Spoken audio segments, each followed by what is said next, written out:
오늘은 40일이 지나면 무너지리라는 제목으로 은혜를 나누고자 합니다. 오늘 말씀의 핵심 단어는 무너짐이라고 하는 단어입니다. 이 단어는 인간적인 입장에서 보면 멸망이나 뒤엎어짐이라고 하는 의미를 갖지만 하나님 입장에서 보면 심판이라는 의미가 담겨져 있습니다. 그러니까 멸망과 심판은 동전의 양면과 같은 것이다 라고 볼 수 있습니다. 성경은 너희가 이렇게 말과 행동을 하게 되면 하나님을 모르고 그분을 인정하지 않게 되면 멸망하리라는 말씀을 반복해서 선포합니다. 창세기로 좁혀보더라도 두 가지 대표적인 사례가 등장합니다. 창세기 7장에 가면 노아의 홍수 심판이 있고 창세기 19장에 가면 소돔과 고모라 심판이 나옵니다. 노아의 홍수 심판은 그 당시까지 한 번도 경험치 못한 홍수를 통해서 인류를 멸망시켰다고 한다면 소돔과 고모라 심판은 유황과 불로 심판했다는 점에서 차이가 있습니다. 노아의 홍수는 장장 100년에 걸쳐서 지속적으로 경고를 했었다면 소돔과 고모라는 전혀 시간도 없이 곧바로 심판이 임했다는 점에서 차이가 있을 뿐입니다. 예수님께서도 제자들에게 때가 되면 온 인류가 심판을 받을 것이라고 말씀하셨습니다. 누가복음 21장 6절에 가면 이런 대화가 나옵니다.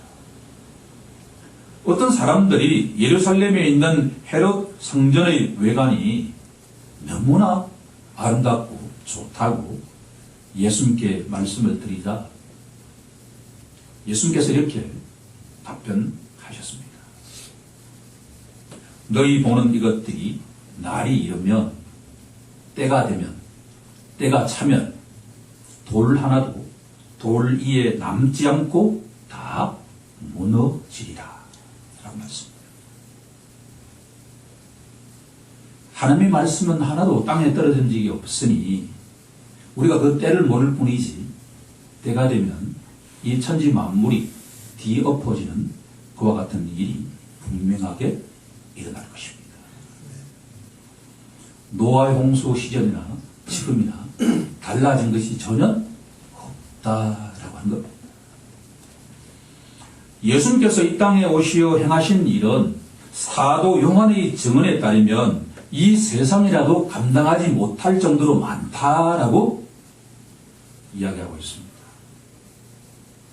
하지만 예수님이 선포하신 말씀을 한 구절로 딱 요약 정리하라고 한다면 회개하라 천국이 가까이 왔느니라 라는 말씀으로 정리할 수가 있습니다. 예수님의 이 선포는 유대 광야에서 외치던 침례자 요한의 선포와 전혀 다르지 않았습니다. 회개하라 천국이 가까이 왔느니라. 하나님의 말씀을 대언한 구약의 선지자들이 외친 말씀도 이 예수님의 말씀과 달랐을까요? 전혀 다르지 않았습니다. 오늘 본문에 등장하는 선지자 요나가 니느웨 백성들을 향해 외친 선포도 동일한 것이었다라고 하는 것입니다. 왜냐하면 우리가 믿고 의지하는 그리스도는 알파와 오메가요, 처음과 마지막이요, 시작과 마침이시기 때문입니다. 노아의 홍수 시절에도 동일한 말씀이 선포되었고 지금도 동일한 말씀이 선포되고 있다라고 하는 겁니다.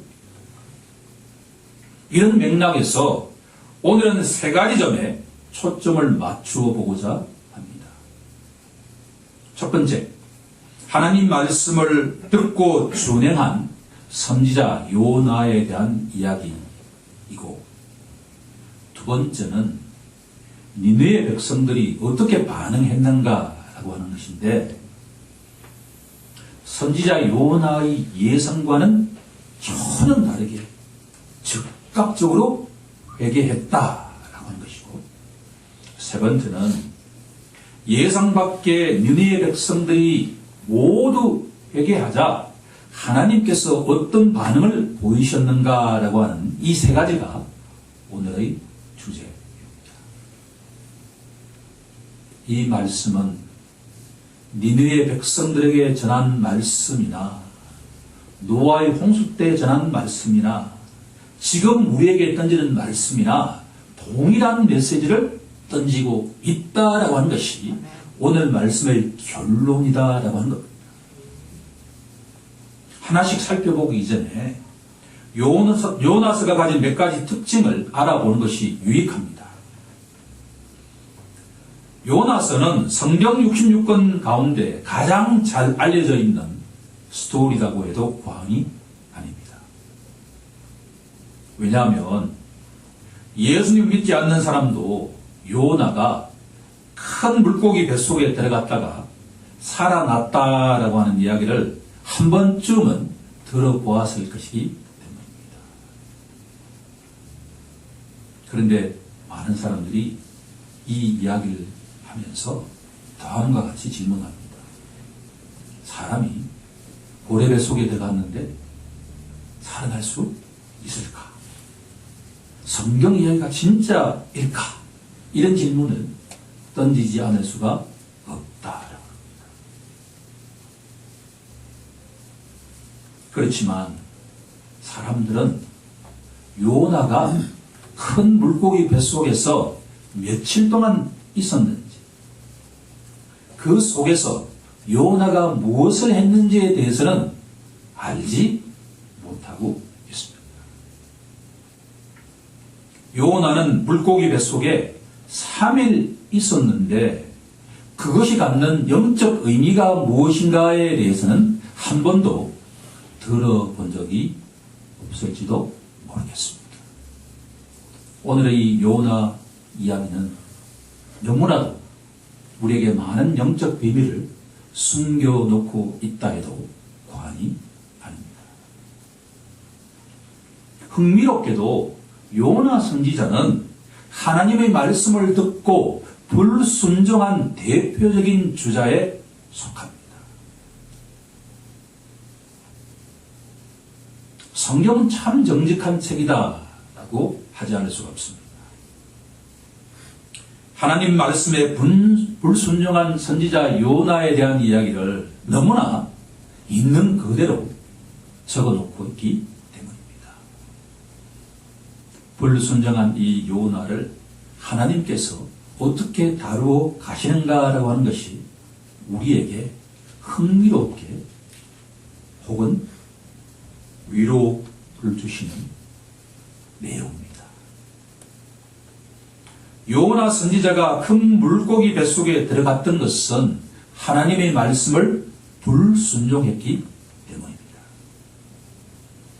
특히나 민족주의적 의식이 강했던 요나의 입장에서 볼 때면 마치 조선 사람들에게 일본인에 대한 시각처럼 적대적인 나라 니느웨에 가서 복음을 전파하라는 이 하나님 말씀에 요나는 도저히 수용하기 어려웠다라고 합니다. 왜냐하면 요나는 분명하게 알았습니다. 자기가 적대국인 니느웨에 가서 말씀을 선포하면 그 사람들이 회개할 것이다. 그러면 하나님이 분명하게 용서하실 것이다 라고 하는 것을 이미 다 알고 있었기 때문입니다. 그래서 이 요나 선지자는 의도적으로 니느웨로 가는 방향과 정반대로 가는 다시스를 향하는 배를 타고 도망가 버렸습니다. 그런데 요나가 몰랐던 것이 하나가 있습니다. 그것은 바로 다윗이 고백했던 내용입니다. 시편 139편 7절 8절에 가보면 다윗은 이렇게 고백합니다. 내가 주의 영을 떠나 어디로 가며 주의 앞에서 어디로 피하리이까. 내가 하늘에 올라갈지라도 거기 계시며 스월에 내 자리를 펼지라도 거기 계시나이다. 아멘. 우리 인생은 어디로 피하더라도 그곳에 하나님이 계십니다. 이것을 온전히 믿을 때 하나님의 보호를 받으며 생명의 길로 인도함 받는다는 것을 명심해야 할 것입니다. 인자하신 하나님께서는 자신의 말씀에 불순종한 요나를 교훈하기 위해서 큰 폭풍우를 준비하셨고, 죽음 직전에 처한 사람들이 요나를 제물로 바치자 바다의 그 갇힌 폭풍우가 잠잠해졌습니다. 주권자이자 하나님께서는 요나를 바다 속에 방치하지 않으시고 큰 물고기를 이미 예비해 놓으셨습니다. 물고기 뱃속에 들어간 요나는 3일 밤낮을 하나님께 간절하게 기도했습니다. 이 요나서의 핵심 클라이맥스는 그렇게 하나님의 말씀에 불순종한 이 요나가 큰 물고기 뱃속에 들어가자 3일 밤낮을 자지 않고 간절하게 하나님께 기도했다.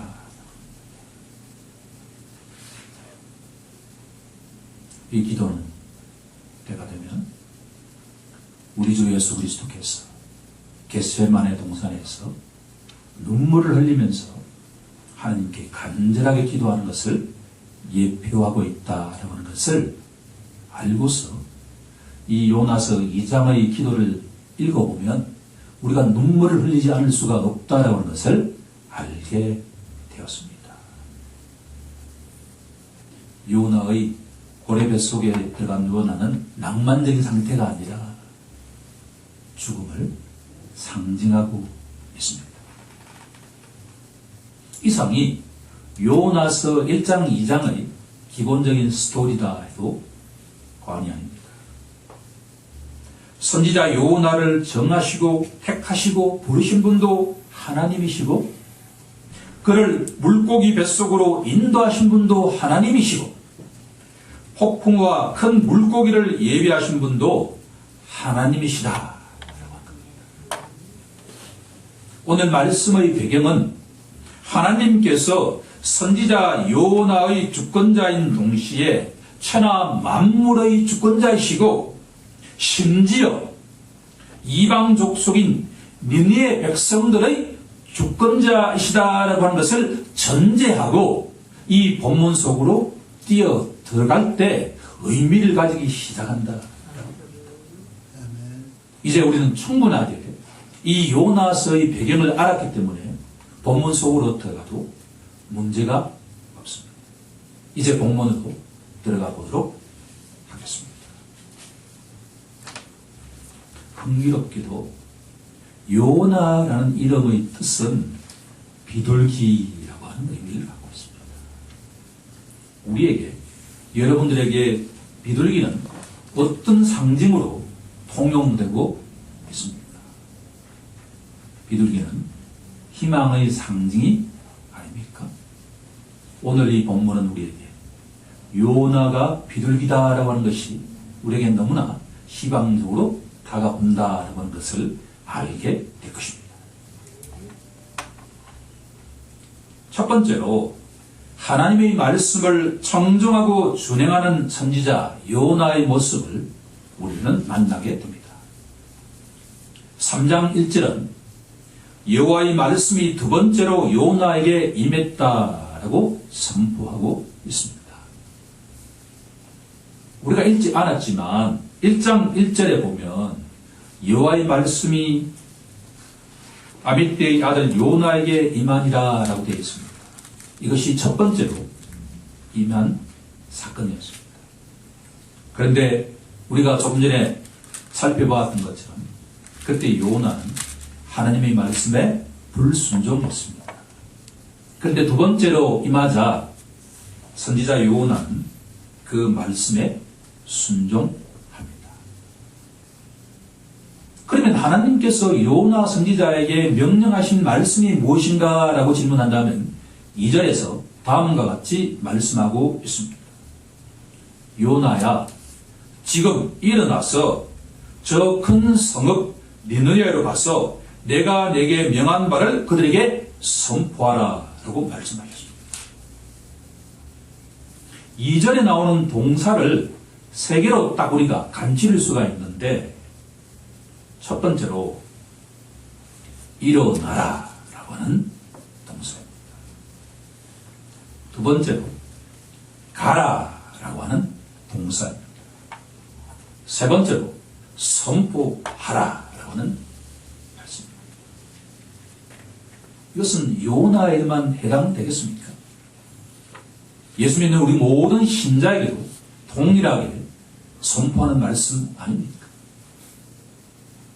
아무개야, 일어나서 가서 선포하라 하는 이 말씀은 선지자 누구에게나 적용이 되는 것이고, 우리처럼 왕같은 제사장들에게도 동일하게 적용이 된다. 3절과 4절은 요나가 하나님 말씀에 순종하는 것을 우리에게 알려주고 있습니다. 요나는 하나님 말씀을 들은 즉시 일어나서 큰 성읍 니느웨를 향해서 걸어갔습니다. 니느웨 성읍에 들어간 요나는 하루 동안 걸어다니며 이렇게 외치기 시작했습니다. 니느웨 사람들이여, 하나님이 말씀하시기를 지금부터 40일이 지나면 니느웨가 무너지리라고 말씀하십니다. 라고 합니다. 본문에 나오지는 않지만 이 행간을 읽어보면 요나는 이렇게 선포했습니다. 니느웨 백성 여러분, 하나님께 회개하십시오. 그리하면 하나님께서 재앙을 절대로 내리지 아니하실 것입니다. 라고 말합니다. 여기서 우리가 주목할 숫자가 두 개 나옵니다. 하나는 3일이고 또 하나는 40일이라고 하는 숫자입니다. 3절을 보면 요나가 니느웨 성읍까지 가는데 3일이 걸렸다라고, 여기서 우리는 이렇게 질문해 보아야만 합니다. 왜 3일일까? 여기서 간절히 바라기는 성령께서 창세기 22장으로 데리고 가기를 소망합니다. 창세기 22장에 가면 하나님께서 아브라함에게 명하시기를, 아브라함아, 내가 그렇게도 사랑하는 너희 독자 이삭을 나를 위한 제물로 바쳐라 라고 말씀하십니다. 이 말씀을 우리가 접할 때마다 하나님은 참 너무 가혹하시다라는 생각을 가질 때가 얼마나 많습니까? 순종하는 아브라함이 모리아 산을 향해서 가는데 걸린 시간이 바로 3일이었습니다. 우리에게 신앙의 성장을 가져다주는 대목은 과연 아브라함이 3일 동안 무슨 생각을 했을까라고 하는 겁니다. 여기에 대한 답변이 신앙이 성장하면 할수록 달라진다라고 하는 것을 저는 개인적으로 체험하고 있습니다. 처음에는 아버지의 마음으로 인도하셨다가 점점 나의 인간적인 아버지 마음이 아니라 하나님의 마음은 어땠을까라고 하는 것을 알게 하시고, 바로 이 사건은 아브라함의 시 상속자인 우리 주 예수 그리스도가 때가 되면 희생 제물로 바쳐진다라고 하는 것을 우리에게 예표하고 있는 것이 아니겠습니까? 그러면 요나는 느니에로 3일 동안 걸어가면서 무슨 생각을 했을까라고 하는 것이 우리에게 중요한 질문으로 다가오게 된다. 3일은 성경 전체에서 보면 예수님이 죽으시고 부활하는 데 걸린 시간이었습니다. 3일이라는 기간은 부활을 위한 준비 기간이었습니다. 곧 죽음의 시간이었다라는 겁니다. 하나님 보시기에 악독한 말과 행동을 통해서 죽음의 형벌을 받아야 마땅한 니느웨 백성조차도 그들이 만약 진심으로 회개한다면 하나님께서는 그들을 용서하실 것이다 라고 하는 기간이다. 3일은 한편에서는 죽음의 시간인 동시에 다른 한편에서는 요나의 이름처럼 희망의 시간일 수 있다라고 하는 것을 성경은 우리에게 암시하고 있다라고 하는 것. 너무나 매력적인 스토리 아닙니까? 누가 들어도 다 알 수 있는 요나가 3일에 걸쳐서 니느웨에 갔다라고 하는 이 말씀 속에 성령께서 우리들을 깨닫게 해주신다고 한다면 성경 66권 전체의 메시지가 이 구절 속에 희미하게 숨겨져 있다라고 하는 것을 깨닫는 순간에 하나님을 경배하고 찬송하지 않을 수가 없습니다. 내주하신 성령은 우리의 보혜사이십니다. 우리의 교사입니다. 그분에게 우리가 진실로 기도하면 그분은 이 성경에 숨어있는 하나님의 영적 비밀을 하나하나 우리에게 가르쳐 주실 것입니다. 그래야만 우리는 날마다 이 땅 위에서 신앙생활을 하면서 영적으로 점점 부자가 되어 간다라고 하는 것을 소망으로 품길 간절히 희망합니다. 40일이라는 숫자는 성경에서 시험이나 심판 등 큰일을 앞두고 사용되었습니다. 예컨대 창세기 7장 12절에 가면 40주야를 비가 땅에 쏟아졌다고 증언합니다. 출애굽기 24장 18절에 가면 모세는 구름 속으로 들어가서 산 위에 올랐으며 모세가 40일 40야를 산에 있었다라고 증언합니다. 예수님께서도 성령에게 이끌려 광야에서 마귀에게 시험을 받으실 때에도 40일을 밤낮으로 금식한 후에 줄이셨다고 증언합니다. 따라서 이 요나서 3장에 나오는 3일이라는 숫자와 40일이라는 숫자는 하나님께서 이 니느웨 백성들을 향해서 커다란 역사를 일으킬 수 있다라고 하는 것을 예표하고 있다. 이제 두 번째 메시지로 한번 나아가 보도록 하겠습니다. 요나 선지자의 복음 선포에 니느웨 백성들이 어떤 반응을 보였을까라고 합니다. 니느웨 백성들은 즉각적으로 회개하고 하나님을 믿었습니다. 본문 5절은 이렇게 선포하고 있습니다. 니느웨 백성들이 하나님을 믿고 금식을 선포하고 높고 낮은 자를 막론하고 굵은 베옷을 입었다. 구약성경 가운데 이렇게 즉각적으로 회개한 사례가 없다고 볼 수가 있습니다. 니네의 백성들이 회개하고 하나님을 믿었다는 소식이 왕궁에 있는 임금에게까지 전달이 되었습니다. 그러자 이 임금과 그 신하들이 논의를 한 다음에 다음과 같은 조서를 반포합니다. 이 조서 내용은 우리의 예상을 훨씬 뛰어넘는 내용으로 가득 차 있습니다.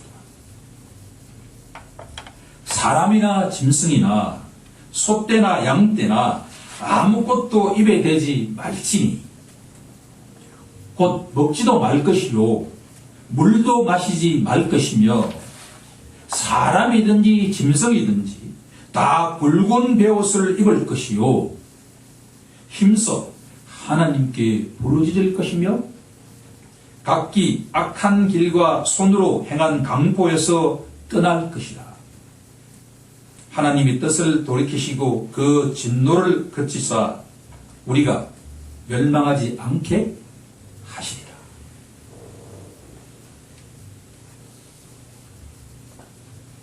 니느의 왕이 선포한 조서 내용의 핵심은 사람은 물론이고 짐승까지 완전하게 금식하는 것이고 지난날 자신들의 악행을 회개하라는 것이고 하나님께 용서를 빌라는 것이고 그리하면 하나님께서 진노를 그치고 재앙을 거두어 드릴 것이다 라는 내용입니다. 성경 어디에도 이렇게 하나님을 전혀 모르던 그 모든 니느의 백성들과 왕과 신하들이 이렇게 조서를 완전하게 선포한 사례는 극히 이례적이다라고 할 수가 있습니다. 도대체 니느에 무슨 일이 있었길래 이처럼 커다란 회개의 물결이 일어났던 것일까라고 질문을 한다면 그것은 바로 성령의 역사하심이 아니겠습니까? 니느웨에서 큰 자가 작은 자를 불문하고 모든 백성이 회개한 이 사건은 때가 되면 성령 강림을 통해서 이 땅에 수많은 사람들이 회개하고 하나님을 믿게 될 것을 예표하고 있다. 예수님께서는 마태복음 12장 41절에서 이렇게 선포하셨습니다.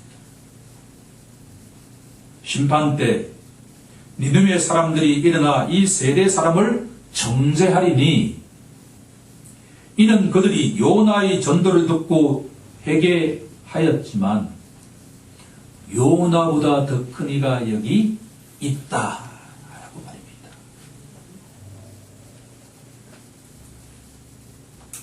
요나서 3장은 예수님께서 이 말씀을 증거하고 선포하기 위한 구약의 대표적인 사례에 속한다라고 합니다.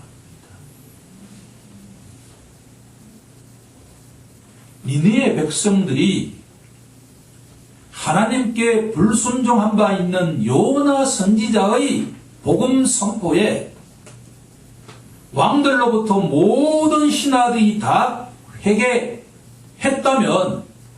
만왕의 왕이신 예수님께서 복음을 선포할 때 그 모든 사람들이 다 회개해야 함에도 불구하고 유대인들은 절대로 회개하지 않았다라고 하는 것이 신약 복음서가 우리에게 던지는 메시지다라고 하는 겁니다.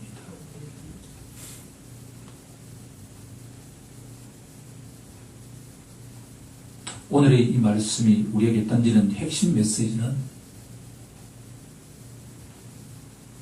요나가 생각하기에 가장 악한 적대국의 사람들일지라도 그들에게 복음의 메시지를 선포하니 성령께서 역사하시면 그들이 회개하게 된다. 그럼 우리는 어떻게 해야 되겠습니까?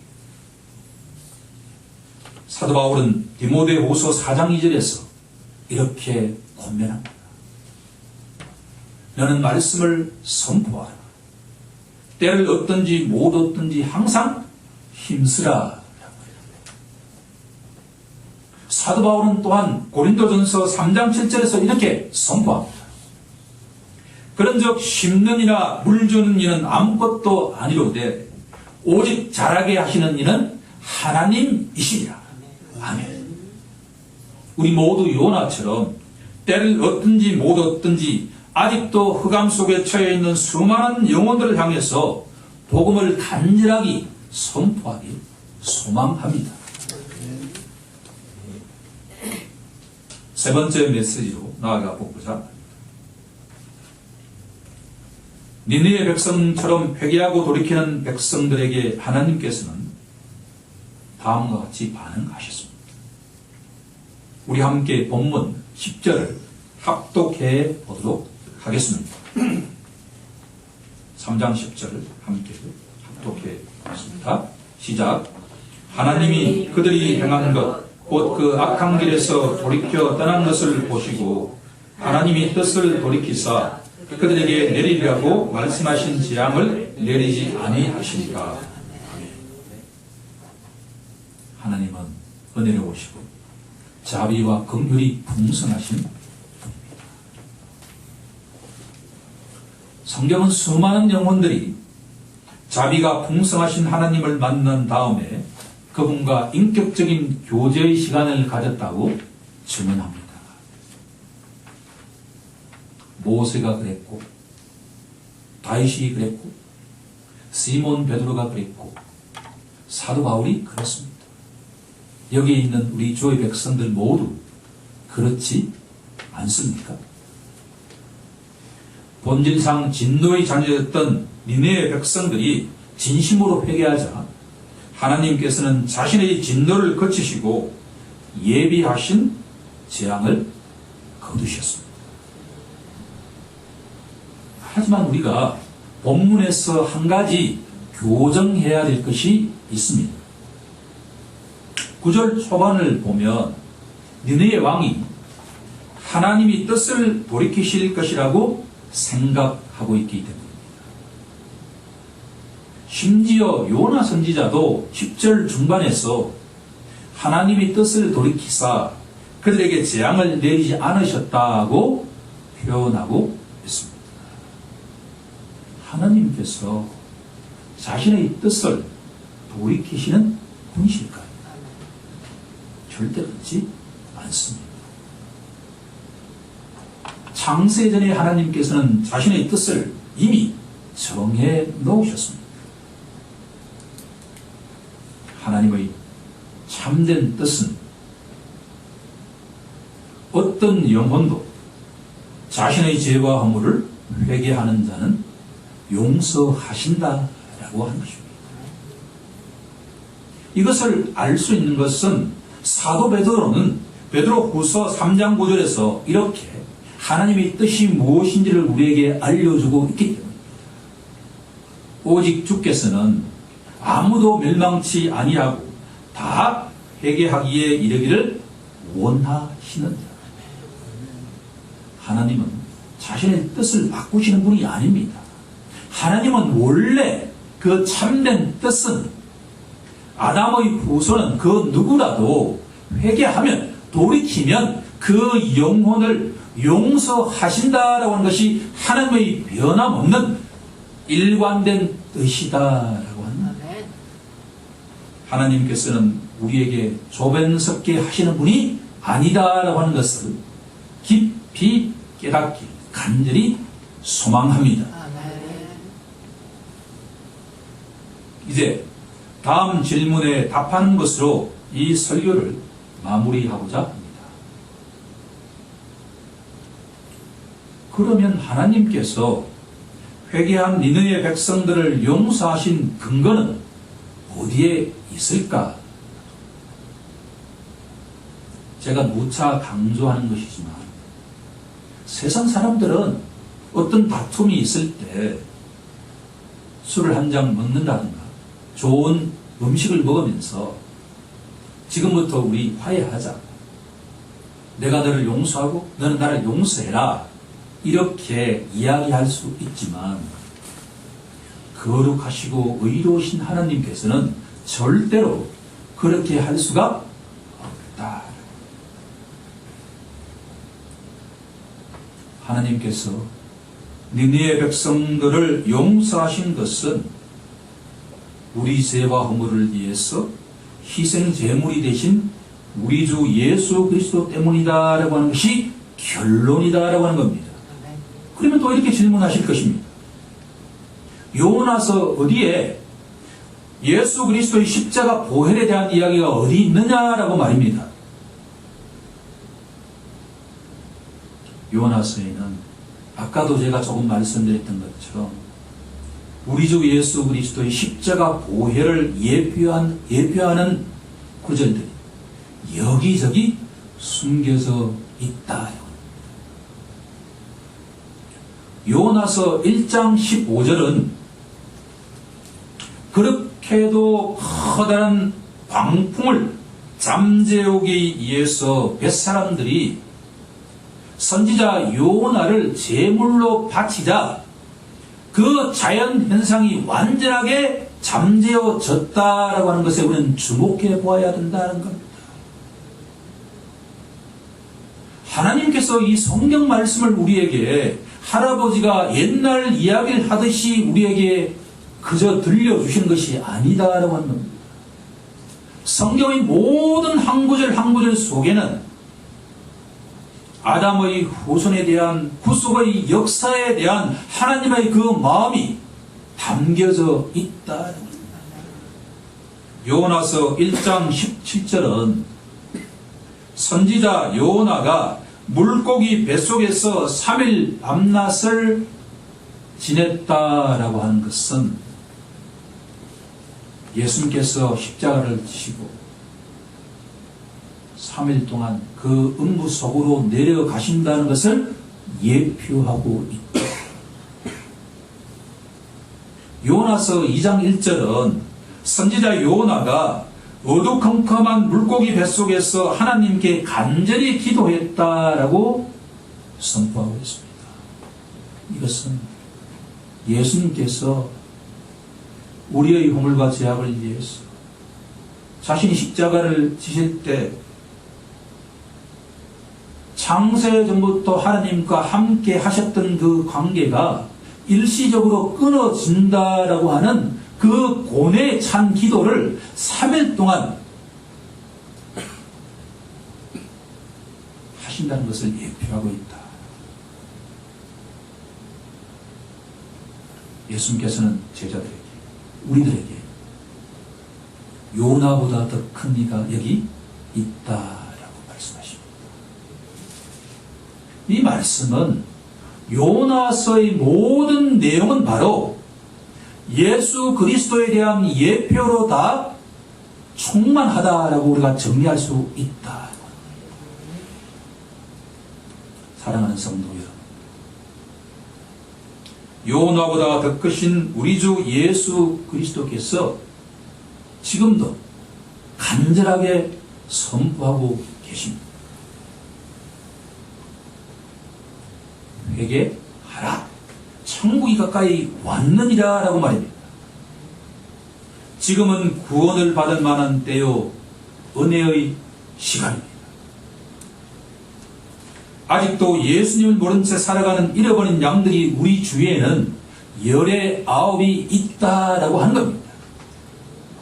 우리는 때를 얻든지 못 얻든지 예수님처럼 요나처럼 그들을 향해서 돌이키라고 외쳐야 할 것입니다.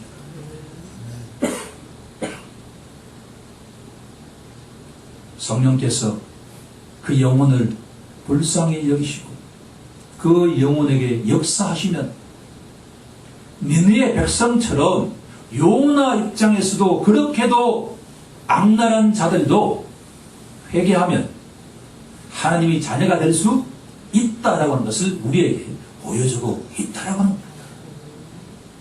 우리 모두 요나처럼 하나님의 말씀을 청정하고 준행하는 자가 되어서 지금도 흑암에 처한 수많은 영혼들을 주님께 인도하길 우리 주 예수 그리스도 이름으로 간절히 축원하옵나이다.